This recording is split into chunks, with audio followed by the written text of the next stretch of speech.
Hello नमस्कार आदाब सलाम सत श्री अकाल केम छो कसे काय केरो हाले के ना छी यहाँ सब कैसन वानी हाउ आर यू कैसे हैं आप लोग केमो नाचो मनक्का खम्बा गनी हुकुम केमती अच्छंती।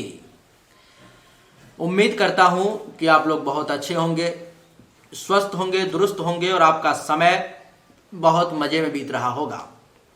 मित्रों, आज के इस वीडियो में हम चर्चा करने जा रहे हैं एक विशेष व्यक्ति की कुंडली के बारे में, जिनके आने वाले 5 साल के बारे में मैं आपको इस वीडियो में बताने वाला हूं कि उनका आने वाला 5 साल कैसा रहने वाला है, कितना अच्छा रहने वाला है, कितना बुरा रहने वाला है। इन सभी विषय के बारे में हम इस वीडियो में चर्चा करेंगे। जिस कुंडली के बारे में मैं चर्चा करने वाला हूं उनका डेट ऑफ बर्थ मैं आपको बता देता हूं, बर्थ टाइम बता देता हूं, बर्थ प्लेस भी बता देता हूं, ताकि कोई विद्वान अगर देखना चाहे तो वो अपना मिला के देख सकते हैं। 26 अप्रैल 1986 का जन्म है। दोपहर को 2:10 का डूंगरपुर राजस्थान का जन्म है इनका। इनकी कुंडली जो है आप साइड में देख ही रहे हो, लगी हुई है, यहाँ पर मैं आपको दिखाई दे रहा होगा। सिंह लग्न की कुंडली है, वृश्चिक राशि है और आने वाले 5 साल के बारे में मैं इस कुंडली के बारे में चर्चा करने वाला हूँ। अभी इस कुंडली में जो ग्रह स्थिति चल रही है वो केतु की महादशा चल रही है, जो कि केतु के महादशा में बुध की अंतरदशा 25 नवंबर 2022 तक चलेगी। और आपको मैं बता दूं कि केतु इस कुंडली में तुला राशि में बैठे हुए हैं और बुध जो है सो नीच का अष्टम भाव में बैठा हुआ है, जिसका परिणाम क्या होगा, कैसे होगा। यहाँ पर में लोग बताते हैं कि 6, 8, 12 में अगर के कोई भी ग्रह नीच का बैठ जाए तो नीच भंग राजयोग भी बन जाता है। लेकिन आपको मैं बता दूं कि नीच भंग राजयोग तो बन जाता है, लेकिन हर कुंडली में वो अप्लीकेबल नहीं हो पाता। बहुत सारे कंडीशन पर में उसको तौलना पड़ता है, फिर जाकर के वो जो है खरा उतरता है। तो अभी 2022 के नवंबर तक का कैसा समय रहने वाला है पहले मैं आपको वो बता रहा हूँ, फिर उसके बाद 23 का, 24 का, 25 का, 26 का, इस प्रकार से मैं आपको आने वाले 5 साल का बताऊंगा। अभी केतु की महादशा के कारण तीसरे भाव में केतु बैठा हुआ है, जिसके कारण से आप ये अनुभव करोगे कि इस समय में आपको मेहनत ज़्यादा करना पड़ेगा, बिना मतलब का परिश्रम ज़्यादा करना पड़ेगा, भाग दौड़ ज़्यादा करना पड़ेगा। अगर कोई छोटा भाई बहन होगा तो वहाँ से कुछ टेंशन तनाव ज़्यादा होगा। पराक्रम तो आप दिखाओगे लेकिन सही चीज़ों में उसका इस्तेमाल नहीं हो पाएगा। पैसेंस लेवल थोड़ी सी कमज़ोर भी आपको पड़ सकती है और इस समय में आप मानसिक अशांति के शिकार भी हो सकते हो। आपको गले से संबंधित, नाक से संबंधित और कान से संबंधित किसी प्रकार का परेशानी भी हो सकता है, इसलिए बड़ा सावधान रहने की आपको आवश्यकता है। कोरोना का समय चल रहा है और आपके श्वास पर में ही केतु बैठा हुआ है, तो बड़ा संभल करके चलना पड़ेगा, नहीं तो केतु आपको कुछ परेशान भी कर सकता है। केतु की पंचम दृष्टि जो है 1, 2, 3, 4, 5 सप्तम भाव पे पड़ रही है, जिसके कारण से 2022 जो आपका नवंबर तक का समय है, इस समय में आपको जीवन साथी के साथ भी कुछ टेंशन तनाव की स्थिति उत्पन्न हो सकती है, काम वासना की अधिकता हो सकती है। वैवाहिक जीवन बहुत अच्छा नहीं चलने वाला है 22 में और दैनिक व्यवसाय रोजगार भी आपका थोड़ा मंदा रहेगा, बहुत बढ़िया उसको नहीं कह सकते। आपको बता दूं कि दुश्मन भी परेशान करने की कोशिश करेगा और पार्टनरशिप में अगर किसी के साथ काम है आपका तो वो भी बहुत अच्छा नहीं चलेगा। केतु की 7वीं दृष्टि जो है 9वें भाव पे पड़ेगी, जिसके कारण से जैसा कि आप जानते ही होंगे कि 9वां भाव भाग्य का होता है, तो भाग्य का सपोर्ट यहाँ पर में आपको कम देखने को मिलेगा। भाग्य का जो सपोर्ट चाहिए वो आपको नहीं मिलेगा। 9वां भाव आप सभी जानते हो कि धर्म का भी होता है, तो धर्म का काम करने की आप में इच्छा जागृत होगी, लेकिन बिना रुकावट, बिना परेशानी का वो पूरा नहीं हो पाएगा। 9वां भाव आपके तीर्थ यात्रा का भी होता है, तो तीर्थ यात्रा करने की मन में इच्छा जागृत होगी, करने की कोशिश भी करोगे, लेकिन इतनी आसानी से कर नहीं पाओगे। 9वां भाव आपके यश का भी होता है, तो यश में भी वृद्धि होगी, लेकिन धीरे धीरे ससुराल पक्ष से कुछ टेंशन तनाव बनने की भी स्थिति बन रही है। आपको साला अथवा साली से अथवा ससुराल पक्ष में किसी भी व्यक्ति से कोई टेंशन तनाव भी हो सकता है। सन्यासी, गुरु, ब्राह्मण, ऋषि, मुनि, संत, महात्मा, आचार्य, इन सब का भी आशीर्वाद आपको पूर्ण दिल से प्राप्त इस समय में होना बड़ा मुश्किल लग रहा है। आपको बता दूं कि इस समय में आपको खराब स्वप्न भी आ सकते हैं और शिक्षा जो आपके पास में होगा उसका भी आप पूरा उपयोग नहीं कर पाओगे, क्योंकि विद्या और बुद्धि का भाव तो 5वां होता है, लेकिन शिक्षा का भाव 9वां ही होता है। आपको मैं बता दूं कि 9वीं दृष्टि केतु की जो है सो आपके एकादश भाव पर में पड़ रही है, जिसके कारण से एकादश भाव जैसा कि सब लोग जानते हैं कि लाभ का होता है। लेकिन केतु आपको लाभ इतनी आसानी से नहीं लेने देगा। 2022 में लाभ लेने में बड़ी परेशानी का सामना करना पड़ेगा आपको। इनकम के सोर्स में भी परेशानी का सामना करना पड़ेगा। उपलब्धि की प्राप्ति भी थोड़ी सी कम होगी। मनोकामनाओं की इच्छा पूर्ति में भी परेशानी का सामना करना पड़ेगा। अगर कोई बड़े भाई बहन होंगे तो वहाँ से ज़्यादा लाभ नहीं मिल पाएगा। किसी कंपनी में काम कर रहे होंगे तो सीनियर्स का सपोर्ट ज़्यादा नहीं मिलेगा। और आपको मैं बता दूं कि काम से संबंधित किसी प्रकार की कुछ परेशानी भी आपको परेशान कर सकती है। आपको बता दूं इस समय में केतु जो है आपको प्राइवेट पार्ट से संबंधित भी किसी प्रकार का कोई परेशानी दे सकता है, इसलिए बड़ा सावधानी के साथ चलना पड़ेगा। 2022 में जो है बुध नीच का चल रहा है, नीच का बुध चल रहा है जो कि अष्टम भाव में बैठा हुआ है। तो 2022 में ही आपको जो है हर काम में परेशानी, हर काम में बाधा, हर काम में संकट का एहसास होगा। आपको अचानक से धनहानि का भी 2022 में योग बन रहा है। आपको बता दूं कि घर छोड़कर कहीं कहीं दूर दूर का यात्रा भी आपको 2022 में करने का मौका मिलेगा। अचानक से बना बनाया काम भी बिगड़ जाएगा। कुछ छोटी मोटी दुर्घटना, चोट वगैरह लगने की भी संभावना 2022 में दिखाई दे रही है। आपके लिए पेट के निचले भाग से संबंधित भी किसी प्रकार की कोई परेशानी आ सकती है, थोड़ा सा सावधान रहना। अगर बवासीर, पाइल्स वगैरह की किसी प्रकार की गुदा मार्ग से संबंधित परेशानी है तो बुद्ध के मंत्र का जाप वैसे भी आपको करना ही है। अगर इस प्रकार की परेशानी अगर है तो आपको वो परेशानी ज़्यादा परेशान करेगी। अगर नहीं है तो बुद्ध के मंत्र का जाप करना है ताकि इस प्रकार की कोई परेशानी आपको ना हो। बुद्ध की 7वीं दृष्टि जो है आपके कुंडली के दूसरे भाव पे पड़ रही है, जिसके कारण से इस समय में आप अनुभव करोगे कि धन धान्य संपत्ति की जो है सो प्राप्ति कम होगी। यानी कि पैसा तो आपको मिलेगा लेकिन कम मिलेगा। पैसा जमा करने की कोशिश करोगे लेकिन बहुत कम कर पाओगे अथवा नहीं के बराबर। या दूसरे शब्दों में यूं कहूं तो जो जमा पूंजी होगा वो पैसा निकालने की कोशिश की जाएगी आपके पॉकेट से, आपके बैंक के खाते से, इसलिए सावधान। आपको मैं बता दूं कि परिवार में भी कुछ कलह की स्थिति उत्पन्न हो सकती है। किसी अड़ोस पड़ोस में किसी का मृत्यु भी हो सकता है। किसी नज़दीकी रिश्तेदार में वाणी थोड़ी मीठी जरूर रहेगी, लेकिन उसका विशेष लाभ आपको इस समय में नहीं मिल पाएगा क्योंकि नीच का बुध की दृष्टि है। झूठ बोलने का प्रयास करोगे, दान पुण्य थोड़ा सा कम ही कर पाओगे। खाना बहुत अच्छा आपको 2022 में मन मुताबिक हर समय खाना नहीं मिल पाएगा। और पड़ोसी के साथ किसी प्रकार का टेंशन तनाव भी हो सकता है, इसलिए सावधान। बुध जो है आपके कुंडली में मालिक है एकादश भाव का और प्लस में मालिक है द्वितीय भाव का। तो एकादश भाव के मालिक के कारण पैसा कमाने में परेशानी होगी। 22 में इनकम के सोर्स में थोड़ी सी परेशानी का आपको सामना करना पड़ेगा। उपलब्धि की प्राप्ति में भी परेशानी का सामना करना पड़ेगा आपको। थोड़ा सा समय आपके लिए जो है सो उतना अच्छा नहीं रहेगा।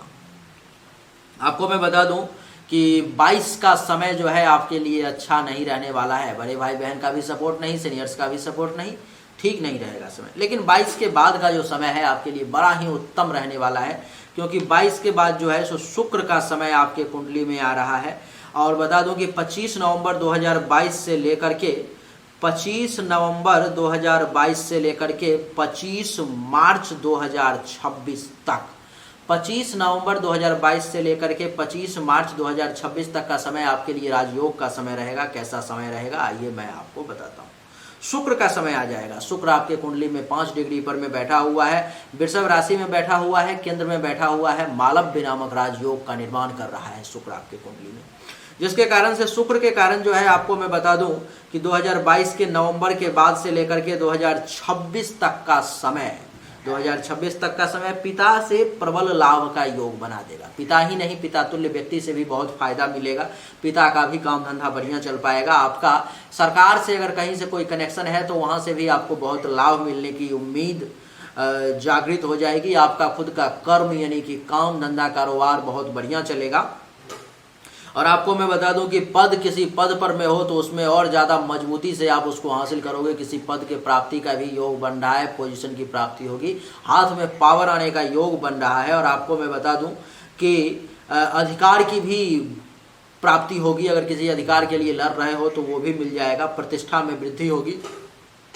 जिस जगह पर में इज्जत प्रतिष्ठा नहीं मिल पा रहा था वहाँ भी आपको इज्जत प्रतिष्ठा मिलेगा। राजयोग के भी उदय होने का ये समय है। शुक्र की 7वीं दृष्टि 4th भाव पर में, तो सुख में वृद्धि का योग बना देंगे शुक्र देवता। सुख आपको खूब मिलेगा। माता और माता तुल्य महिलाओं से भी बहुत लाभ मिलेगा। मकान बनाने का योग बन जाएगा, जमीन खरीदने का योग बन जाएगा, अचल संपत्ति प्राप्ति का योग बन जाएगा, गाड़ी लेने का भी योग बनेगा। अगर आपने मकान पहले ही आपके पिताजी ने बना रखा है तो भी आप खुद भी अगर कोशिश करोगे तो मकान बना पाओगे। और आपको मैं बता दूं कि अगर आप मकान नया नहीं बनाना चाहते तो मकान से संबंधित कुछ काम करवा सकते हो, अचल संपत्ति से संबंधित यानी कि जमीन से संबंधित कुछ काम करवा सकते हो, किसी परेशानी से बाहर निकल सकते हो, अथवा जमीन खरीदने का भी योग है। अगर प्रयास करोगे तो जमीन खरीद भी पाओगे। आपको मैं बता दूं कि गाड़ी लेने का भी योग बनेगा, बढ़िया मनचाहा गाड़ी वाहन जिसका आप सपना देखते थे वो उस गाड़ी खरीदने का भी मौका आपको लगेगा, आप चढ़ पाएंगे। कुछ अचानक से धन लाभ भी होगा, फेफड़े से संबंधित, छाती से संबंधित, हृदय से संबंधित किसी भी प्रकार की अगर कोई परेशानी चल रही है तो इस समय में शुक्र देवता जो है उस परेशानी को दबाने का प्रयास करेंगे, वो परेशानी आपको ज्यादा परेशान नहीं कर पाएगी। शुक्र इस कुंडली में तीसरे भाव का भी मालिक है, जिसके कारण से आपको मैं बता दूं कि अगर कोई छोटा भाई बहन है तो वहां से भी लाभ मिलेगा, नहीं है तो जूनियर्स का सपोर्ट मिलेगा। खुद के पराक्रम में वृद्धि होगी, धैर्य पेशेंस लेवल आपका बड़ा कमाल का हो जाएगा। माता के लिए भी समय ठीक रहेगा। गुप्त शत्रु आपको बहुत ज़्यादा परेशान नहीं कर पाएगा, कोशिश तो करेगा लेकिन आपका बाल भी बांका नहीं कर पाएगा। आपको मैं बता दूं कि गले से संबंधित किसी प्रकार की अगर कोई परेशानी है तो ये शुक्र के समय में दूर हो जाएगी। नाक से संबंधित कोई परेशानी है वो भी दूर हो जाएगी। कान से संबंधित परेशानी है वो भी ज़्यादा परेशान नहीं करेगी। अगर 100% दूर नहीं होती है तो आप ये निश्चित रूप से मान करके चलो कि परेशानी आपकी कम जरूर हो जाएगी। तो ये जो समय है आपके लिए बड़ा ही उत्तम रहने वाला है शुक्र का। और ये कब से कब तक, तो 2026 तक, यानी कि 25 मार्च 2026 तक का समय आपका इस प्रकार से रहने वाला है। 25 मार्च 2026 से लेकर के 25 मार्च 2027 तक का समय आपके लिए कैसा रहेगा ये मैं आपको बता देता हूँ। 25 मार्च 2027 तक का समय सूर्य जो है सो मेष राशि में आपके कुंडली के नवम भाव में बैठा हुआ है सूर्य। और जैसा कि हम सब जानते हैं कि मेष राशि का सूर्य उच्च का होता है और सूर्य की डिग्री जो है सो 12 डिग्री है। कमाल हो जाएगा, कमाल हो जाएगा। राजयोग में राजयोग का समय आ जाएगा फिर से। सूर्य के साथ जो है सो राहु बैठा हुआ है। थोड़ी सी परेशानी की बात सिर्फ और सिर्फ यही है, नहीं तो कुंडली में कमाल होने से कोई नहीं रोक सकता है। बड़ा कमाल का समय रहेगा ये। आपको मैं बता दूं कि शुक्र के महादशा में सूर्य की अंतर्दशा आ जाएगी। और इस समय में ये कब आएगा, तो ये आ जाएगा आपको 25 मार्च 2026 से लेकर के 25 मार्च 2027 तक का समय आपके लिए बड़ा ही कमाल का रहने वाला है। ये सूर्य का समय रहेगा और 12 डिग्री पर में सूर्य देवता रहेंगे। और सूर्य से क्या क्या लाभ आपको मिलेगा जरा सुन लो आप। इस समय में आपको भाग्य का कमाल का सपोर्ट मिलेगा। वैसे सूर्य को राहु ने ग्रहण लगा रखा है। इस समय में आपको राहु के मंत्र का जाप करना चाहिए। मैं बता देता हूं कब कौन सा मंत्र का जाप करना है, लेकिन फल पहले बता देता हूं। इस समय में भाग्य का कमाल का सपोर्ट मिलेगा। धर्म का पालन करोगे, तीर्थ यात्रा करने का मौका मिलेगा, यश में वृद्धि होगी, ससुराल पक्ष से भी लाभ का योग मिलेगा, सन्यासी का भी आशीर्वाद प्राप्त होगा, ऋषि मुनि ब्राह्मण संत महात्मा का भी आशीर्वाद प्राप्त होगा, सपने भी पूरे होंगे, शिक्षा स्तर का भी बढ़िया लाभ मिल पाएगा। और आपको मैं बता दूं कि सूर्य की 7वीं दृष्टि तीसरे भाव पर में, तो छोटे भाई बहन अगर कोई होंगे तो वहां से लाभ मिलेगा, नहीं तो जूनियर्स का भी सपोर्ट मिलेगा। खुद के पराक्रम में 4 चांद लग जाएगा। पेशेंस लेवल यानी कि धैर्य आपका कमाल का हो जाएगा। आपको मैं बता दूं कि गुप्त शत्रु, छुपा हुआ दुश्मन आपका बाल भी बांका नहीं कर पाएगा इस समय में। गले से संबंधित, नाक से संबंधित, कान से संबंधित किसी भी प्रकार की कोई परेशानी आती है तो वो परेशानी भी इस समय में दब जाएगी। और सूर्य आपके लग्न का भी मालिक है तो शरीर बड़ा स्वस्थ रहेगा। सूर्य के समय में बड़ा शरीर में ऊर्जा का एहसास होगा, रंग रूप भी बढ़िया रहेगा, ज्ञान की भी वृद्धि होगी, बल यानी कि ऊर्जा बहुत ज़्यादा एहसास होगा शरीर में, मेंटली तौर पे बहुत स्ट्रांग रहोगे, विवेक का सहारा लोगे, शील स्वभाव भी बहुत अच्छा रहेगा, गर्व करने लायक काम करोगे, विनम्रता और बना रहेगा और स्वभाव भी काफ़ी बढ़िया रहेगा आपका। सूर्य का समय आपके लिए बहुत ही अच्छा रहने वाला है। इस समय में जो है सूर्य के समय में अगर सूर्य का बढ़िया रिजल्ट चाहते हो तो राहु के मंत्र का जाप करना होगा, क्योंकि सूर्य को राहु ने ग्रहण लगा रखा है। यानी कि आपको मैं बता दूं कि 25 मार्च 2026 से लेकर के 25 मार्च 2027 तक दैनिक रूप से ओम रंग राहवे नमः, ओम रंग राहवे नमः, ओम रंग राहवे नमः मंत्र का रुद्राक्ष के माला पर में 10 माला रात में जाप करना शुरू कर दोगे और रुद्राक्ष का माला परमानेंट 25 मार्च 2026 से 25 मार्च 2027 तक धारण करके रखोगे, आपके लिए बहुत अच्छा रहेगा। तो आपको मैंने 2027 तक का बता दिया। 2022 चल रहा है, 22 और 5 27 कैसा रहेगा आप समझ ही चुके। 27 के बाद का समय थोड़ा अच्छा नहीं रहेगा, लेकिन फिर हम लोग 27 में कांटेक्ट करेंगे कैसा रहेगा नहीं रहेगा, इन बातों पर में हम लोग चर्चा करेंगे। अभी आपके लिए जो 2022 में सबसे ज़्यादा जरूरी है वो 2 मंत्र का आपको दैनिक रूप से जाप करना चाहिए। 22 में आपके लिए जो सबसे ज़्यादा जरूरी है वो है अभी केतु के मंत्र का रात में ओम केंग केतवे नमः, ओम केंग केतवे नमः मंत्र का रात में 10 माला रुद्राक्ष के माला पे जाप करना चाहिए। और दिन में ओम बुंग बुधाय नमः, ओम बुंग बुधाय नमः मंत्र का सुबह में स्नान करके 10 माला जाप करना चाहिए। आपके लिए बहुत अच्छा रहेगा। 2022 आपके लिए बहुत अच्छा तो नहीं रहने वाला है, लेकिन मंत्र का जाप करेंगे तो आपकी परेशानी जरूर कम हो जाएगी। उम्मीद करता हूं कि आपको हमारा वीडियो पसंद आया होगा। अगर पसंद आया तो इस वीडियो को लाइक करें, शेयर करें, चैनल को सब्सक्राइब करके इसके बेल आइकन के बटन को दबा दें। एक बार फिर से आप सभी का बहुत बहुत धन्यवाद। Thank you so much. जय हिंद, वंदे मातरम। बोलिए राधे राधे।